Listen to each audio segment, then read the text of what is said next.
Atenção! Começa agora uma teleaula de Ciências do Ensino Fundamental. Você vai assistir a teleaula de número 8. Bons estudos!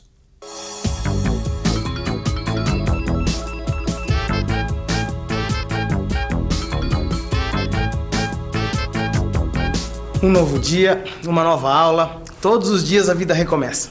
E por falar nisso, você já parou alguma vez para se perguntar como é que foi que tudo começou? Não, eu quero dizer bem no começo, quando ainda não havia vida.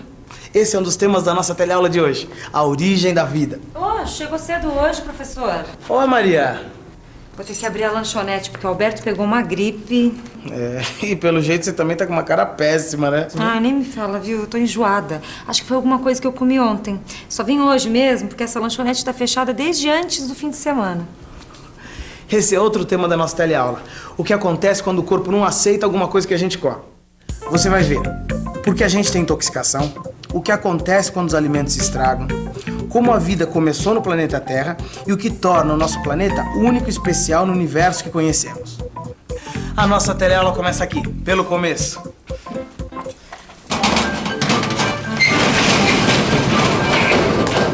Nossa, mas tá escuro, hein? Ui, que cheiro horrível. Ai, me desculpa, Aline, eu vou correr pro banheiro porque eu acho que eu vou vomitar. Nossa, esse cheiro aqui tá horrível mesmo, viu? Eu acho que eu já sei o que aconteceu. Deve ter faltado a força, o disjuntor desligou, a geladeira descongelou e... Ai, não falei. Tudo que tava aqui foi pro beleléu. Bom, acho melhor começar a dar um jeito nisso antes que as moscas comecem a fazer a festa, Ai, né? meu Deus, mais comida estragada. Estragou todo o estoque. Estragou tudo. Ai, não sei se eu consigo fazer alguma coisa. Saber o prazo de validade dos alimentos é um direito do consumidor. Por isso, todo produto precisa vir com a indicação da melhor data para consumo bem visível na embalagem. Hoje é dia 20, né? Esse suco de laranja é válido até o dia 25. Esse salame fatiado até o dia 23. E esse pão pode ser consumido em 2 dias. Bom, então eu posso fazer o meu lanche sem medo de intoxicação. Você já teve alguma intoxicação? Bom, se já teve, mesmo uma bem leve, deve se lembrar dos sintomas. Aí começou assim com uma azia. Daí me deu umas ânsias. Depois me deu uma tontura. Daí me deu diarreia e eu passei a noite inteira indo do quarto pro banheiro, do banheiro pro quarto. Você teve febre? Ah, então sua intoxicação não foi das piores. Ai, Lineu, mas o que eu fiz pra ficar assim? Bom, vamos reconstituir sua intoxicação pra saber. Eu fui a um bar com os amigos. E lá, assim, já tarde da noite, eu pedi uma porção de iscas de peixe. Tá? Obrigada. Bem caprichado, hein? Demorou, mas chegou, né?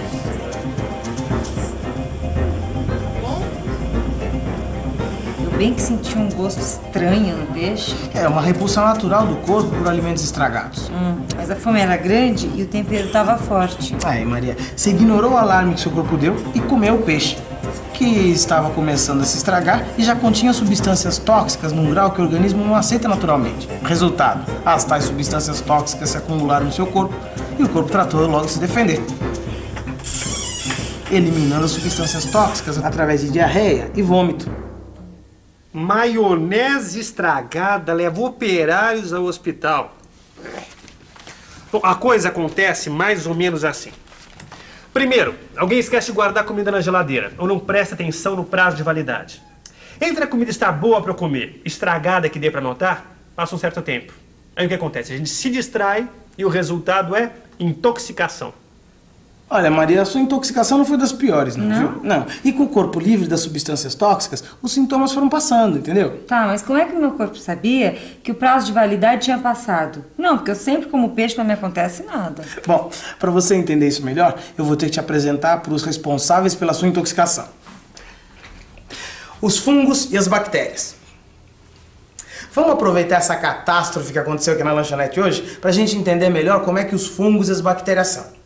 Ó, Maria, aqui na lanchonete vocês têm 2 geladeiras, né? Uma industrial, que tem gerador, e uma outra doméstica, que é onde vocês guardam os alimentos que vão ser servidos no mesmo dia, né?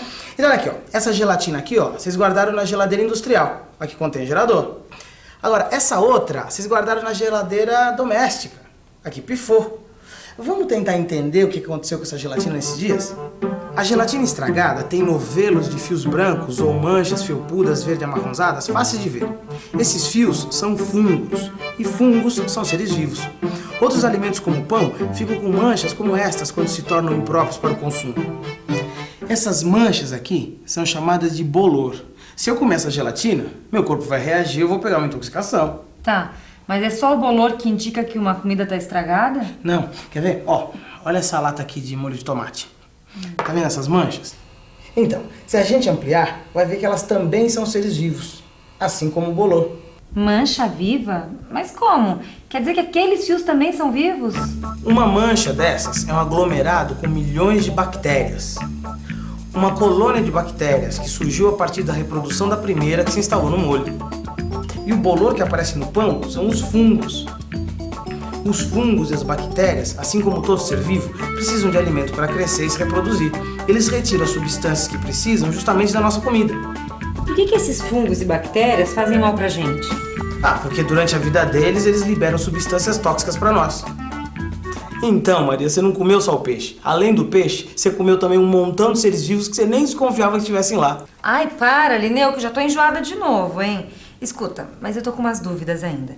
De onde vêm esses fungos e bactérias? Não, porque se eles apareceram na gelatina e no pão velho, eles têm que vir de algum lugar. Mas de onde? Bem, de onde vêm os fungos e as bactérias? Para responder essa pergunta, nós vamos precisar de um instrumento, o microscópio. O microscópio possibilitou a descoberta de que existem seres vivos muito pequenos e por toda parte, os micro-organismos. Com a ajuda de um microscópio como este, um cientista descobriu no século XVII que havia bactérias até na saliva entre os dentes. Os microscópios mais modernos foram aumentando o conhecimento sobre os micro-organismos e provam que eles estão mesmo por toda a parte. Já que as bactérias estão por toda a parte e até na nossa comida, o que acontece nos alimentos estragados? Bom, é que neles a quantidade de bactérias é muito maior, tanto que dá até para ver a olho nu. Uma bactéria só é microscópica, tão pequena que só dá para ver com o microscópio. Nos alimentos estragados, elas estão em grande quantidade e muito próximas umas das outras. Assim, a gente pode ver sem precisar de microscópio os milhões de bactérias que se juntam para formar uma mancha como a do molho de tomate. Já pensou, Maria? Milhões e milhões de bactérias só numa mancha como essa? Impressionante! E o bolor desse pão aqui também tá vivo? Os fungos também são seres vivos e possuem sementes microscópicas, tão pequenas e leves que ficam no ar e são levadas pelo vento. Se caírem sobre um alimento, essas sementes originam novos fios de fungos. Os fios crescem, se multiplicam e acabam formando as manchas de bolor que a gente vê no pão. Entendeu, Maria?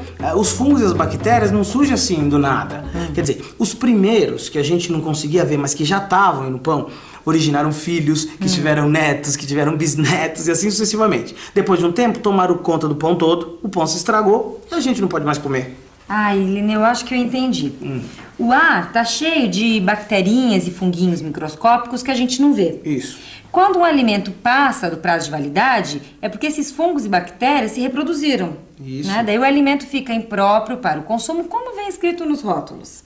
Só que a minha pergunta é a seguinte: de onde veio o primeiro fungo e a primeira bactéria?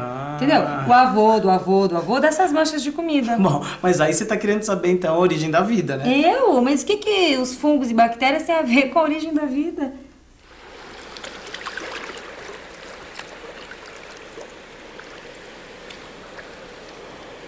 O que tudo que você aprendeu até agora sobre fungos e bactérias tem a ver com a origem da vida? Nos estudos feitos pelos cientistas, as evidências indicam que os primeiros seres vivos eram microscópicos e muito parecidos com as bactérias. Esses primeiros seres vivos surgiram no nosso planeta há mais ou menos 3 bilhões e meio de anos. Mas a gente sabe também que todo ser vivo só pode se originar a partir de um outro ser vivo já existente. Como uma criança se origina dos pais, que se originaram dos avós e assim por diante. E aí vem a pergunta: como e de onde surgiu o primeiro ser vivo de todos no planeta Terra? Atualmente existe um consenso de que os primeiros seres vivos surgiram no mar e que eles se originaram de substâncias químicas não vivas que existiam aqui há 3 bilhões e meio de anos. Vamos ver como é que era a Terra naquele tempo. Há 3,5 bilhões de anos, os vulcões estavam em plena atividade pelo planeta. Os continentes tinham acabado de se formar. Havia muitas tempestades elétricas. A atmosfera não era como a de hoje. Nessa atmosfera cheia de gases tóxicos, praticamente sem oxigênio e muito gás carbônico, substâncias químicas não vivas se organizaram nos oceanos e formaram os primeiros seres vivos. Ah, vá. Você tá querendo dizer que o bolor, a gente, veio tudo do mar? É. Sei. Só compra essa ideia se você me vender direitinho. Não, Maria, essa é uma ideia aceita pelos cientistas, né? Os seres vivos se originaram no mar a partir de substâncias químicas. Agora, como isso aconteceu, realmente não se sabe ainda. E eu pensava que cientista soubesse de tudo. Não, eu disse que não se sabe direito ainda, né? Como é que os primeiros seres vivos apareceram.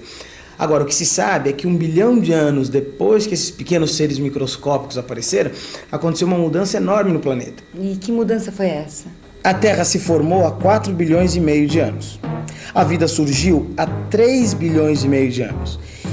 E há 2,5 bilhões de anos, a quantidade de oxigênio da atmosfera começou a aumentar, ao mesmo tempo que a quantidade de gás carbônico começou a diminuir. Os primeiros seres vivos eram algas, que viviam nos mares. Absorviam o gás carbônico e liberavam oxigênio. Isso deu aos cientistas uma ideia. Como cada alga liberava um pouco de oxigênio e se reproduzia, depois de um longo tempo, a população de algas nos oceanos aumentou muito. Como consequência, mais oxigênio foi liberado e mais gás carbônico consumido. O que você pode concluir disso? Aquilo que você falou antes, que a atmosfera mudou, que ficou com muito mais oxigênio do que gás carbônico. Isso, Maria. E essa atmosfera nenhum outro planeta tem, só a Terra. E por isso, a Terra tem uma outra coisa que não existe em nenhum outro planeta. Será que dá pra você descobrir o que é? Eu tô chegando lá, entendeu? Mas eu preciso pensar um pouco. Vamos pensar um pouco. Voltando atrás, os seres vivos se originaram no mar.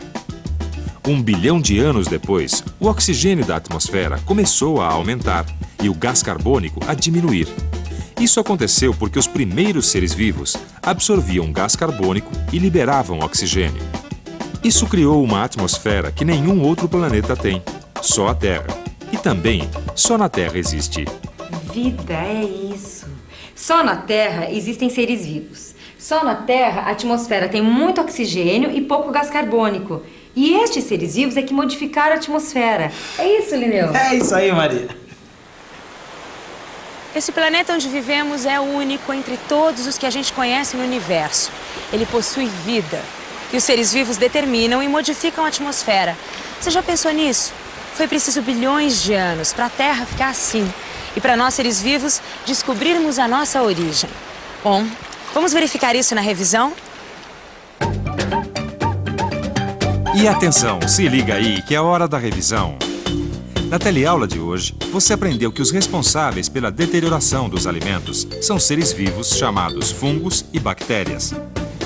As primeiras formas de vida que surgiram no planeta eram microscópicas, como os fungos e bactérias, e surgiram nos oceanos. As primeiras formas de vida modificaram o planeta, especialmente a atmosfera. O fenômeno da vida, até onde se sabe, só ocorre na Terra e dá a ela uma atmosfera rica em oxigênio. Por isso, a Terra pode ser definida como um planeta vivo. Para conservar os alimentos, é importante observar a data de validade e a limpeza. Assim a gente impede que as bactérias e os fungos se multipliquem e nos causem intoxicação. E se você quiser saber mais sobre como funcionam as coisas na Terra, não perca a nossa próxima teleaula de ciências.